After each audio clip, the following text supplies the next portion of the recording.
Hello বন্ধুরা, আমি Jahanara kitchen and ভ্লগে সবাইকে স্বাগত জানিয়ে আজকের ভিডিওটা শুরু করলাম। তো বন্ধুরা, কি ভাবছেন এটা পুরো মাসের বাজার? না, এটা পুরো মাসের বাজার নয়। যতদিন চলে চলুক, শেষ হলে আবার আনা হবে। কি জানেন তো, সব বাজার হাজব্যান্ডকে মুখে বললে মনে থাকে না, তাই একটা একটা করে মনে করে আমি লিখে দিই, তারপর ও বাজারে নিয়ে আসে। আর সত্যি কথা বলতে কি, সব কিছু মনে করেও বলতে পারি না, আমিও ভুলে যাই। হয়তো দুই একটা ভুলে যাই, তখন ওকে ফোন করে বলে দিই।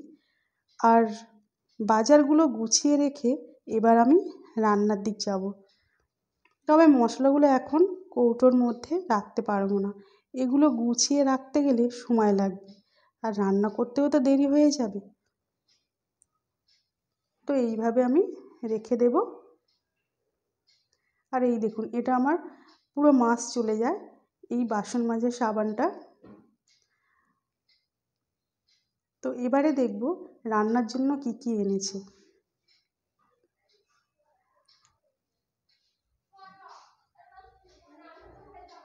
এখানে চিকেন আনা হয়েছে, তো আজকে চিকেনটা রান্না করব।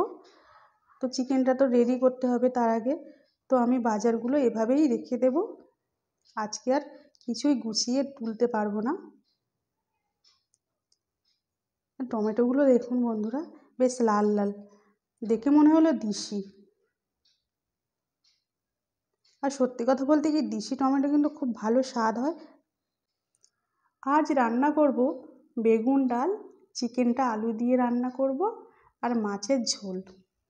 আমার তো বেগুন মাছের থেকে বেগুন ডাল বা বেগুন ফুরুলি দারুণ লাগে। অবশ্যই ফুরুলিটা আমি বাড়িতেই বানিয়ে নিই, তারপরে রান্না করি। আর বেগুন রান্না করলে আমি টমেটো ধনেপাতা দেবো না, এটা তো হবেই না। টমেটো ধনেপাতা দিয়েই রান্না করি। এই যা, কথায় কথায় তো ভুলেই গেলাম। তো আমি প্রথমে ডালটাকে সিদ্ধ করে নিলাম, আদা রসুন বাদ দিয়েই ডালটাকে সিদ্ধ করে নিলাম, কারণ আমি এতে আদা রসুনটা দেবো না। বেগুনটা সিদ্ধ হয়ে যাওয়ার পরে আমি রসুন দিয়ে ডালটাকে ফোড়ন দিয়ে নেব। এরপরে আমি এই মাছগুলো রান্না করব। তো এগুলো দেশি জ্যান্ত মাছ, তবে মাছগুলো কাটার পরে আর জ্যান্ত নেই। তো মাছগুলো আজ আমি ভেজে রান্না করব না, সমস্ত মশলা দিয়ে হাতে মাখিয়ে তারপর অল্প জল দিয়ে শুকনো করে সিদ্ধ করে নেব। তো মাছটা এবার রেডি করে নিচ্ছি।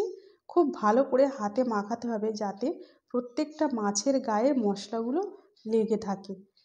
মশলাগুলোর মধ্যে ছিল আদা রসুন শুকনো লঙ্কা বাটা, স্বাদ অনুযায়ী লবণ, জিরা গুঁড়ো, ধনিয়া গুঁড়ো, অল্প একটু হলুদ, সরিষার তেল, কিছুটা পেঁয়াজ।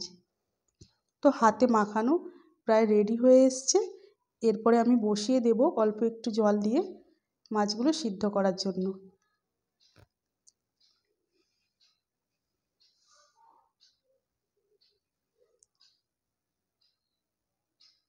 তো কিছুক্ষণ ফোটার পরে আমি এভাবে উল্টে পাল্টে দিচ্ছি, যাতে মাছটা যেগুলো বাকি অংশ আছে সেগুলো খুব ভালো করে সিদ্ধ হয়ে যায়। তো আরেকটু শুকনো করে দিয়ে নামিয়ে নেব। তো এদিকে প্রায় আলুটাও কষানো আমি রেডি করে দিয়েছি। তবে মাছের আলু রান্না করতে গেলে যা যা মশলা লাগে সেগুলো দিলাম। আর এখন কিছুটা টমেটো কাটা আর একটু কাঁচা লঙ্কা আমি বেটে নিয়েছি, সেটাও দিয়ে দিলাম। তবে কাঁচা লঙ্কা কিন্তু জ্যান্ত মাছে রান্না করলে কিন্তু দারুণ লাগে খেতে।